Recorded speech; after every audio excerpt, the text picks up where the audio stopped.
I actually use AI in a lot of different ways in my technology company, which does make us more efficient. But what I am trying to do with systems and process is I'm unlocking the artistry of my employees that sit next to me. Okay, these people have insights, they have intuition, and I want to bottle that and I want to use that and deploy it in solving unique problems for our customers.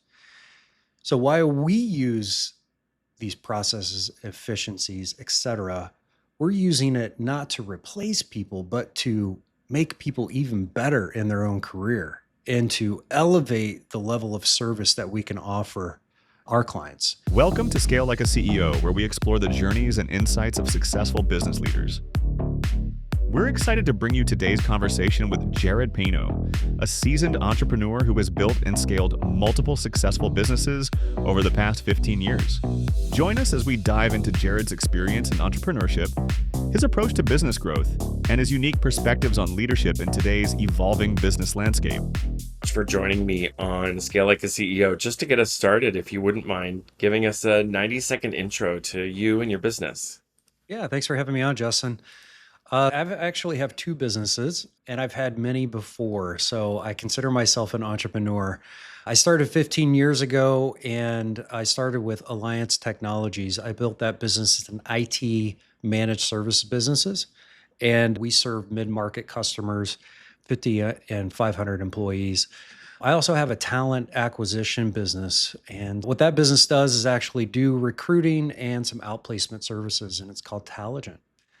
So we serve the St. Louis market, and we actually have customers all over the nation. That's great. Thank you. And so I'm sure it's got to be fun kind of having your hands in two different businesses that are doing kind of two different things. I'm curious if you wouldn't start, maybe we can start just by sharing what's one of the biggest problems that you see in one of the industries that you serve and how are you solving that? Yeah, well, I think right now there's a lot of opportunity. I know a lot of people that I connect with, a lot of peer groups are talking about AI pretty heavily. This is going to disrupt, this is going to change the landscape of many different businesses and industries alike. What it's going to do here initially within the next 3 to 4 years, that's where I really see the gold rush. That's the opportunity because AI is so accessible now and affordable, and you be able to push that into your processes that you're going to see a ton more efficiency. And so the bad side of that, right, is that you're going to have slower and slower growth in terms of your employee base because you're going to be a lot more efficient with the processes that you currently have, and you're going to be interjecting AI. However, you're also going to be a lot more profitable, and that's where people's eyes really light up. So, from the technology side, we're going in and implementing, getting people set up to be able to actually use AI in a meaningful way because it's all about that data, right? If you don't have good and clean data, the AI on top of bad data is just going to give you more poor results. So, we got to fix that problem first. And that's where a lot of the gains are going to happen in the next 3 to 4 years. After that, I think what you're going to see is a big shift. Now, I don't have a crystal ball, so I don't know exactly what's going to happen, but I can only predict that we're going to see a lot of change and sort of traditional employment routes. Traditional types of jobs are going to be morphed and changed into something that is using AI quite heavily. So people are really going to have to get on board, understand what this is all about, and how it might affect them in their individual career paths. And I'm curious, what makes you unique in the way that you help others or serve your clients? Well, the one thing that makes me unique in this day and age is that we focus 100% on that customer satisfaction. Like we are real people driven. So I'm a technology company. I actually use AI in a lot of different ways in my technology company, which does make us more efficient. But what I am trying to do with systems and process is I'm unlocking the artistry of my employees that sit next to me. Okay, these people have insights, they have intuition, and I want to bottle that and I want to use that and deploy it in solving unique problems for our customers.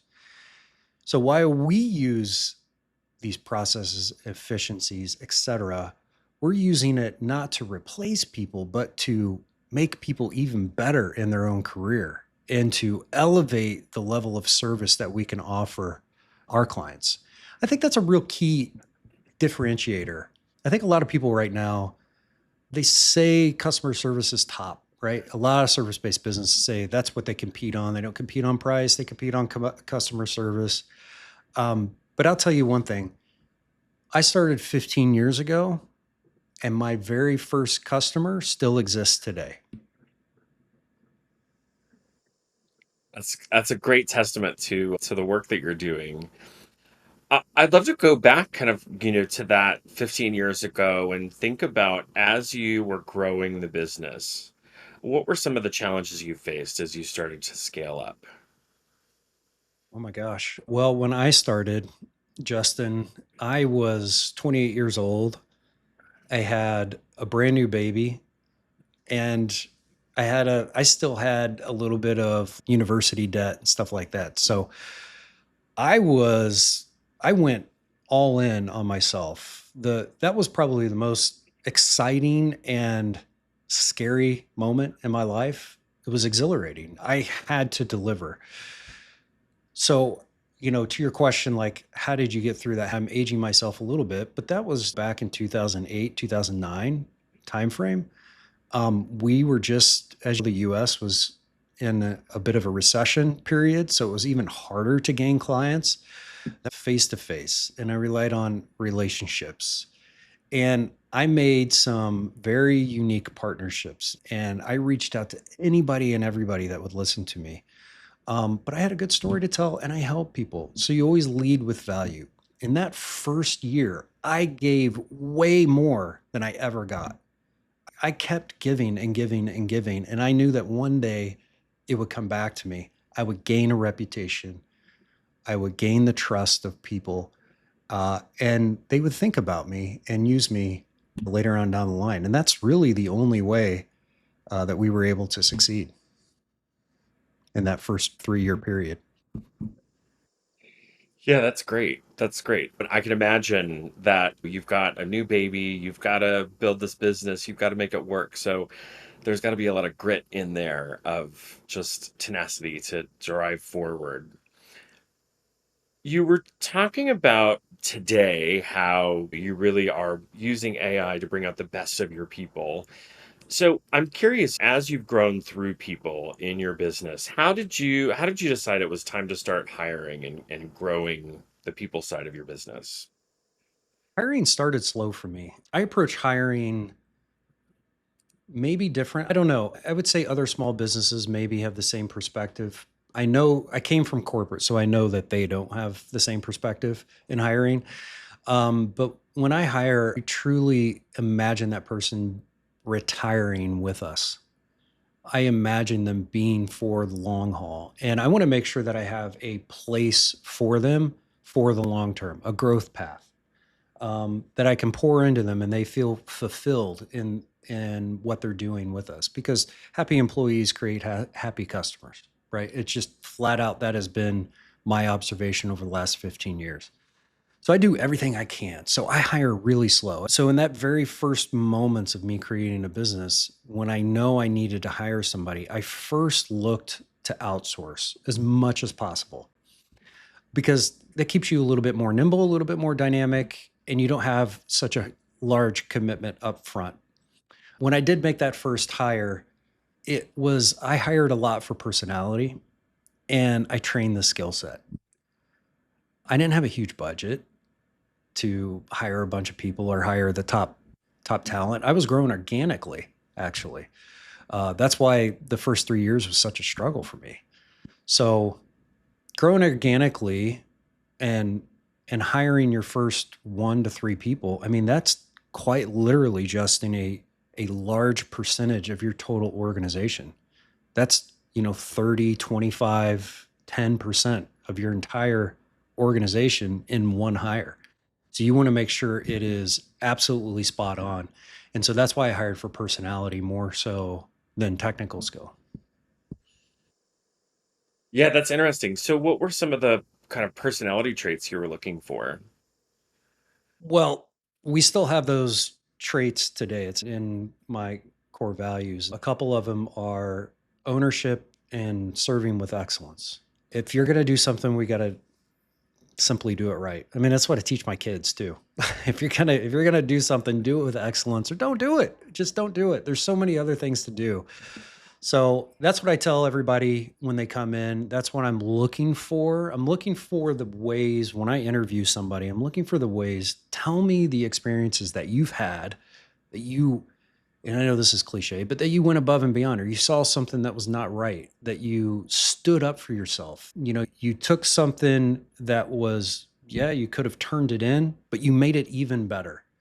Extra effort is noticed. It's always the details and everything that is noticed by people. It's what makes luxury goods, right? You can go get a watch or a purse anywhere, but it's the attention to detail and the craftsmanship, the artistry of the thing that makes it a luxury good for the most part. And that's what I'm trying to invoke and trying to get out of my interviews for people, my employees. So it's ownership and it's excellence. If you've got those two things, then I know you got what it takes because we run in a really fast paced, busy environment. Lots of things going on. You have to organize yourself. And if you can do that, if you can demonstrate that, then I know you've got the chops to work here. Yeah. I mean, it's interesting in all the conversations I have, there's kind of two approaches where people are hiring for technical expertise and experience, or they're hiring for more of those qualities like what you're saying is I believing that I can teach anybody anything as long as we have those a certain few key characteristics that those individuals have. So as you think about you are hiring more for those values-based traits and knowing that you would train, how did you then go about getting people the skills that they needed so that you could feel confident delegating tasks down the organization? Delegating tasks is a huge problem for a lot of people that I'm in several peer groups, and it's a big problem for a lot of people. Everybody wants Mhm. to own the business, not work in the business. It just means that you got to level up your own skills in the process too. Because what I found very quickly is that I can only hire for parts of me. I can't hire my replacement. That just doesn't exist. I have to hire for specific parts and then delegate it out, as you alluded to. Um, so delegation came down to a me problem for a long time because there are many paths to a right answer that I found, and typically it's always like I want them to do it my way. And that's just one way of doing it, right? So I had to get over that. That was a me problem. Um, However, you know, when you've got enough people in your organization, I'm up to almost 30 people now. There's no way that I could do everything that it takes to run an organization this size. So, delegating is invoking some trust. And so you have to continuously give people the opportunity to be trustworthy of that duty. So I do that a lot, not only here in my company, but also at home raising 3 kids. You got to give them the opportunity to be trusted. So that's what I do. It's just ripping off the band-aid. We do train, of course. There's lots of technical training that goes on in our organization. Um, but the technical side, like I said, is only just a small sliver of what really goes on because in our world, it is really about the customer experience that keeps people coming back. We use the term relationship capital a lot. And basically, what that means is I'll ask somebody, we have several clients, what's our relationship capital? Is the bank full? Um, and what that simply means is that we do what we say we're going to do. We do it on time and we do it with excellence. It doesn't mean that we're perfect or we don't make mistakes. So a lot of founders I talk to, it's like, yeah, you want to delegate, but you got to understand there's multiple paths. Nobody's going to be perfect, but do they have the foresight and the customer experience to be able to make a mistake, own it, fix it, and still keep that bank full? We do a really good job at that. We excel mightily at that, and that's when I know that an employee is ready for delegation. And you said you're around 30 employees now, and that's usually kind of getting in that 20-30 mark. It's time to start building your own leaders from within or hiring leaders. How have you approached that in kind of building out your leadership bench to help you lead the organization? Yeah, well, so we're also kind of hybrid too. So that takes an extra layer of complexity because we're not all in the same building all the time. So, Hmm. we have special chat rooms and stuff like that, leadership chat rooms. The biggest thing is to create an environment where your leadership team can be open and honest. If they don't understand something, if they have conflicting or contrarian opinion about something, you got to make sure that they're able to feel safe and comfortable raising their hand or explaining that to the team. And a lot of our team helps one another. And so, look, we're not SpaceX, we're not building rockets. Okay. This stuff that we're doing is not life and death. We can make mistakes and we can support one another. We're not in a emergency sort of situation. So the time it takes to get to resolution is acceptable in most cases. We just work together as a team. So fostering that safe space for everybody to work together has, and kind of getting out of the way where they're not leaning on the CEO all the time for the answers. That's probably been the biggest unlock. Other than that, we have a few retreats or we'll have leadership only team meetings, stuff like that, which really helps out. But I would say you're absolutely right. I can see the trajectory and the growth that we have and that we're having. And we're definitely going to have to scale that leadership resource in the future. You're exactly right. It's right around that 25, 30 mark where you start getting a lot of different opinions. So Yes. Well, so what's the future look like at, both between Alliance Technologies and Taligent? What's the future look like? the future is bright for Alliance Technologies and really both companies. The reason I said Alliance Technologies, Taligent, we've set that up as more of a lifestyle company. So scale is not really in the ethos there. It's really high quality boutique service and support for customers. So and it's white glove through and through, and we want to remain a small team so we can control that quality. So Taligent will get a little bit bigger, but we're not really going to scale a whole lot. Alliance Technologies, however, I think the sky's the limit. I've really, over the last 15 years, I have set this company up with systems, people, process, where I think that right now is the time to strike. So we're investing heavily into AI. We're investing in other markets across the country. We just got back from Florida. We're going to Kansas City next week. So we're really diving in and we want to serve customers that are looking to grow as well.